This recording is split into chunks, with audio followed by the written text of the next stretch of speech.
This time period can be very discouraging for couples. Many couples feel guilt.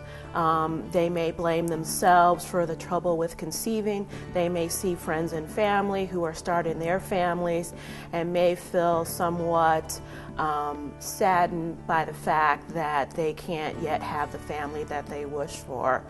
I would encourage couples to be very optimistic. There are definitely things that we can offer to help evaluate why they're struggling and oftentimes fix that. Up to 10% of couples in the United States have trouble conceiving.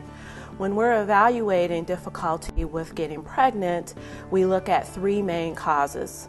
The first cause is ovulation problems, or the inability to release an egg at the proper time so that it can be fertilized.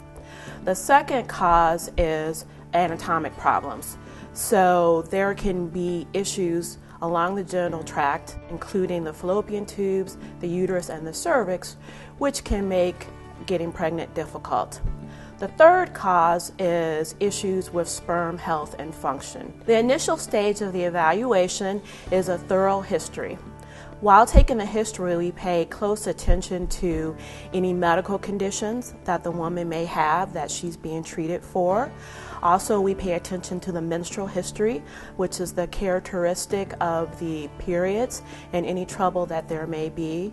Any history of pelvic infections, which may affect the anatomy in the pelvis. We talk about intimacy issues between the couples.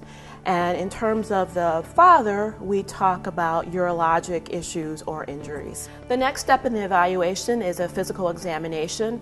At that point, we will be looking for any issues with the female anatomy. We will also initiate any testing that may be necessary in terms of a pap smear or checking for pelvic infections. The final step in the evaluation is initiation of testing. We will try to determine if the woman is ovulating properly, and this can be done by basal body temperature charting, ovulation kits, or blood work. The next step is a semen analysis to confirm the health and function of the semen. And finally, testing to evaluate the female anatomy.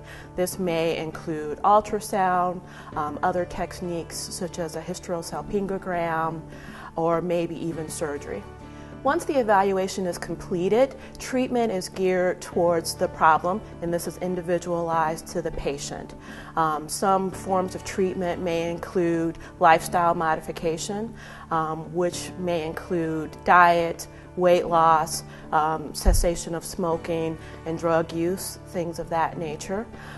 There may be necessary to refer to a urologist to deal with any male factors that have been identified. There may be a necessity to initiate medication to help with ovulation or to treat other medical conditions that have been identified. And finally, there may be a need for surgery to correct any anatomic problems that have been identified. As a physician, I find it very rewarding to meet with a couple who have struggled and sometimes are feeling very discouraged at this point. It's very rewarding to be able to identify a problem and fix it, and then enjoy the pregnancy with the couple and watch them have a perfect family. One of the highlights of my career is when I have the opportunity to deliver a healthy baby of a couple that has struggled with these very same issues.